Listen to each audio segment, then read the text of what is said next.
韩国科学家可能要为整个人类立功了，你知道吗？最近韩国研究人员着急忙慌地发表了一篇论文，声称发现室温超导材料 LK99， 可以说就这几天，全世界超导话题火爆了起来。这方面的研究室都在赶工复现 LK99 的超导抗磁性。如果真的复现，有人说，哪怕人类有一天遍布银河系了，都会在历史上记下2023年7月26号，韩国物理学家第一次证明和制备超导材料的成就。还有人说，这感觉就像大家为了长生用尽方法，结果某天意外发现，只要把绿豆、带鱼、西红柿按照一定比例混在一起吃下去，就能长生不老一样的震撼。我们很有可能将要进入第4次工业革命，蒸汽时代、电气时代、信息时代和这一次的超导时代。成功了，我们要见证历史，很多行业都要重新开始洗牌，什么核聚变、磁悬浮都指日可待了。甚至说哪还有时间处理中美关系，俄乌战争也得消停，各国都得抓紧时间去发展各自的超导行业。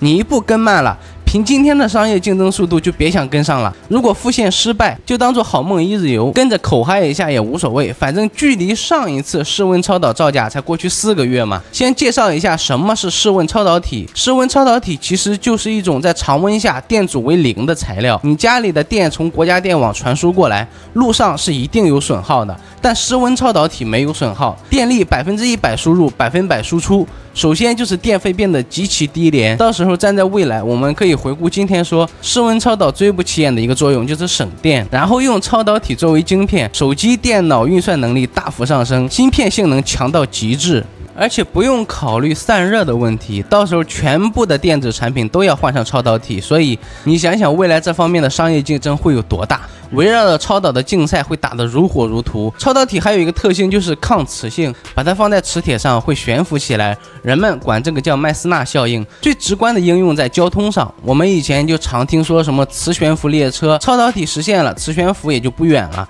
速度可能会比飞机的速度还要快，直接跟着一带一路从国内修到欧洲，彻底结束海权时代。医学上核磁共振技术，核磁共振的仪器很贵，维护费用也不低，以前做个核磁共振估计得1000块左右的检查费，有了常温超导体，费用将大幅下降。而且医学影像行业会变成什么样子呢？大概可能对疾病的诊断会更加准确，准确到什么地步，我是想象不出来的。这些都是我整理舆论时大家想象出来的一小部分而已。基本上有了常温常压下的超导体，你往周围看一眼，用到电的都要更新换代。而且我想象不到它带来的其他影响，因为整个社会是共振的，从物质到精神互相影响，很有可能到时候人类以极低的金钱享受到极大的物质满足。距离这篇论文发布已经过去1个星期，但是具体这篇论文讲了什么呢？超导体怎么合成呢？第一步，合成黄铅矿，其实并不难，将氧化铅和硫酸铅粉末以50%的比例在干锅中混合，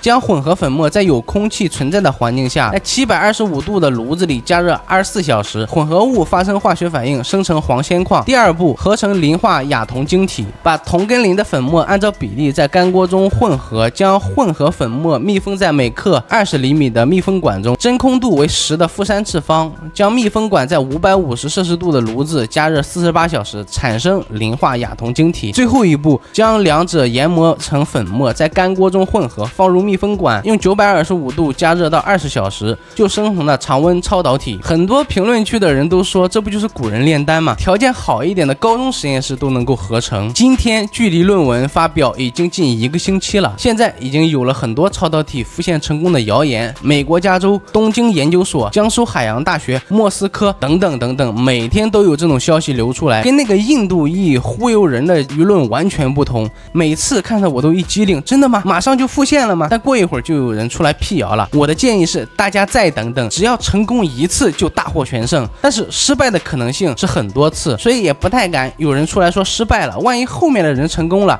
那可能就是在说他的实验室可能是不是不行怎么样的。我在做这个视频的时候留意到，大家其实对韩国做到这件事情充满了很大的疑惑。其实不用在意到底是谁做到的，反正正我们自己也能合成，成功了是对于整个人类有好处的，是会彻底影响到你未来的生活的，而且是让你的生活变好。还有很多人到处会说这个是假的，根本不可能浮现。我看到一个很有趣的说法，说永远选择不相信的人怎么都会赢，因为一，论文无法实现，他们确实赢了；二，论文可以实现，他们输了一场无意义的争论，但在现实中获得了好处。以及之前印度裔科学家在这方面造假，很多人也怀疑韩国是不是也在造假呢？当然有造假的可能，但是这个造假的手法实在过于粗糙。你要是造假，就可以选择那些比较少听到的材料，那些让普通人一看就感到复杂的材料，合成的方法也极其复杂，没个几个月别想搞明白的那种才能蒙混过关。而韩国科学家他们选择的最简单的方法，最简单的材料，等于是让多数人都能过来质疑，且快速得到一个结果，打他们的脸，这真没那个必要。就好像一群顶级珠宝商拿着几块破玻璃去搞诈骗一样。而且这个论文我一开头就说过，他们是着急忙慌的发，几个小时内抢发了2次，其中涉及到了团队里的排挤啊，以及诺奖只有3个人的名额争夺啊什么的。所以这一次的舆论非常不同，认为真的概率比前几次大很多很多。我个人也是非常期待。以及讲到了这里，肯定会有很多人问，这所谓的第4次工业革命，我们普通人有什么机会吗？首先一点，真复现成功的话，未来一定有超导大基建，这方面中国一定是跑在最前面的之一。为什么？比起欧美几十年都不变的生活习惯，我们这里处处都急需这样的材料，本身国内的需求就巨大，再加上本来就是世界工厂，产业齐全，某个国家对此有大量的需求，首先还是得考虑从中国来下订单，所以自然而然水到渠成。其次，我觉得坐享其成就已经很不错了，各行各业都会受益的，没必要说进入创造一番奇迹，这挺难的。当然，整个国家就业率会因此上升，相关行业订单增加，产业工人增加，材料学专业可能会受到青睐，只是说可能。但我看资料的时候，有人说普通人可以去做磁悬浮玩具，因为玩具审核没那么复杂，小作坊就能做。但我觉得在你眼里看来应该很容易的事情，在很多人眼里其实都是隔行如隔山，这很难评。其实我之前就观察到 ChatGPT 刚开始出来的时候，关注的人也有，但其实不算多。我自己第一时间就去玩了一通，感觉没什么呀，还有很多出错的地方，